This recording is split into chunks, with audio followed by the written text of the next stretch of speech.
প্রিয় audience, human psychology যেটার study ও research খুবই complicated and very tough. So আজকে আমি এমনই কিছু সাইকোলজিক্যাল ট্রিক্স শেয়ার করতে যাচ্ছি যা আপনার দৈনন্দিন জীবনে চলার পথে আর সহজ করে তুলবে, এমনকি আজকে থেকেও। তো আর দেরি কিসের, চলুন শুরু করা যাক আজকের এপিসোড।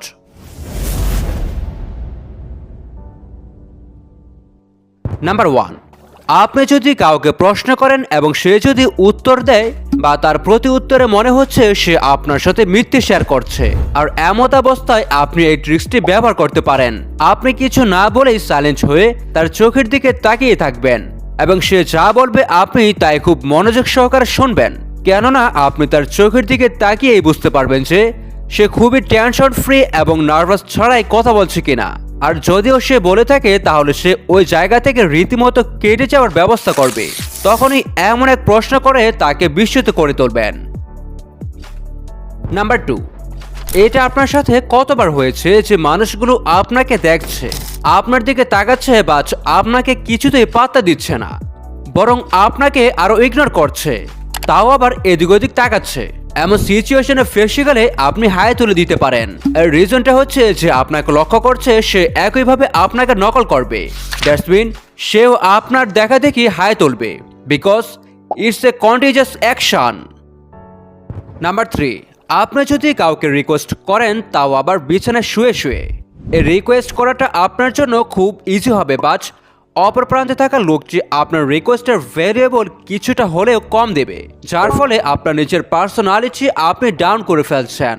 যদি আপনি আপনার রিকোয়েস্টের ভ্যারিয়েবল রাখতে চান তাহলে আপনি তার সাথে ফোনে নয় সরাসরি সাক্ষাতের রিকোয়েস্ট করেন, কেননা ফেস টু ফেস রিকোয়েস্ট করলে না বলার অপশনটা খুবই কম থাকে। আর এই ট্রিক্সটি সাইকোলজি এবং ইমোশনালি বন্ডিং তৈরি করে, এই জন্য ফোনে রিকোয়েস্ট না করে সামনাসামনি রিকোয়েস্ট করেন। নাম্বার 4, প্রিয় অডিয়েন্স, কিছু কাজ আছে যা আপনি কয়েকদিন আগেই করতে যাচ্ছেন বা ট্রাই করছেন, কিন্তু কোনোভাবেই আপনি সেটা সম্পূর্ণ করতে পারছেন না। আজকে না আগামীকাল করব, আর এই আগামীকালের চিন্তা করেই আপনার কাজগুলো সম্পূর্ণ হচ্ছে না, কেননা আপনি সঠিকভাবে কোনো অ্যাকশন নিচ্ছেন না।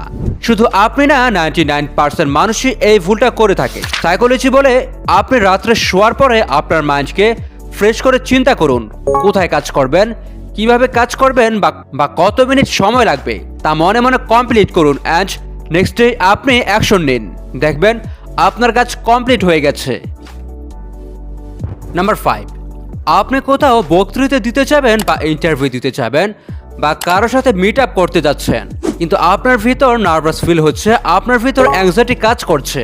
তো এমত অবস্থায় নার্ভাস কিংবা অ্যাংজাইটিকে দূর করার জন্য যাবার আগে আপনি চুইংগাম চাবাতে পারেন, কেননা কিছু সংখ্যক স্টুডেন্টসদের উপরে একটি এক্সপেরিমেন্ট করা হয়েছে, যে বাচ্চাগুলো এক্সামের আগে চুইংগাম চাবিয়েছিল তারা বাকি বাচ্চাগুলো থেকে খুব ভালো পারফর্ম করে থাকে। এটা এই জন্য হয়ে থাকে, যখন আমরা চুইংগাম চাবাই তখন আমাদের ভিতর একটি রিল্যাক্সিং এক্সপিরিয়েন্স কাজ করে, যেটা আমাদের ব্লাডের ভিতর একটি স্ট্রেস হরমোন বৃদ্ধি করে এবং কর্টিজল এর মাত্রা ডাউন করে তোলে, যার ফলে আমাদের মাইন্ডকে ঠিক রাখে এবং কনফিডেন্স লেভেলকে আরও প্রসারিত করে থাকে। নাম্বার 6, প্রিয় অডিয়েন্স, আপনি কিছুটা মনক্ষুণ্ণ হয়ে আছেন বা আপনার মুড একেবারেই অফ, তাহলে খুবই সিম্পলি একটি হাসি দিয়ে আপনার ব্রেনকে বুঝাতে পারেন যে আপনি এখন খুবই এনজয়েবল মোডে আছেন, কেননা আমাদের শরীরের ভিতরের ইমোশনটাই আমাদের বাইরে এফেক্ট করে, যার ফলে আমাদের মুড অফ হয়ে আসে। আর এই জন্যই আপনার মুডকে অন করার জন্য বাহির থেকে 5 সেকেন্ডের একটি হাসি দিয়ে আপনার মুডকে এনজয়েবল করতে পারেন। বিশ্বাস না হলে ট্রিক্সটি এখনই একবার ট্রাই করে দেখতে পারেন। তো অডিয়েন্স, কোন ট্রিক্সটি আপনার ভালো লেগেছে তা অবশ্যই কমেন্ট করে জানাবেন, আর ভিডিওটি যদি ভালো লাগে তাহলে অবশ্যই লাইক অ্যান্ড সাবস্ক্রাইব করবেন। দেখা হবে নতুন কোনো এক এপিসোডে। ভালো থাকেন, আল্লাহ হাফেজ।